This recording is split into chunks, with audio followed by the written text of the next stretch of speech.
Effectively, the products produced from the company's operations are used in abundance on a day-to-day basis, in particular for zircon, which is strongly underpinned by growth in China, and also in the titanium market for the production of pigment, which is used both in developing and developed infrastructure. For any exploration company, the first test is graduating from development to fully fledged production. We always saw Tormund as the great opportunity for mineral commodities to make that transition. These mineral commodities is extraordinarily fortunate to have Tormund as its starter project. It is unique insofar of its grade, being the highest grade mineral sands deposit in the world and one of the lowest cost operators in the world, given the grade. Zolobini, given the scale, it has the potential to be one of the largest low-cost operating mines in the world for the production of mineral sands. Between 2004 and 2010, local management developed that project.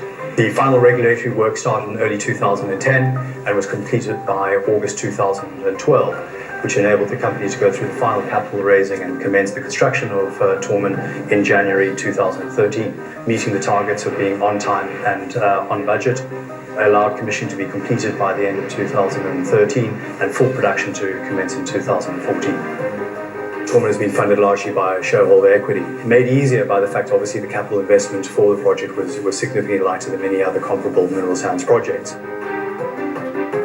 Has commissioned and operated the plant for some 5 months, is now looking at debottlenecking and upgrading the existing secondary concentrator plant from its current nameplate capacity of 42,000 tonne to circa 50 to 55,000 tonne.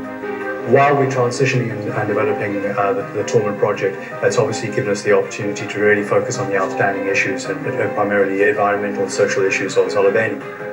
Zolobini is a much larger project both in scale and resource size, and therefore gives longevity to the company's future. So accordingly, it is a company maker.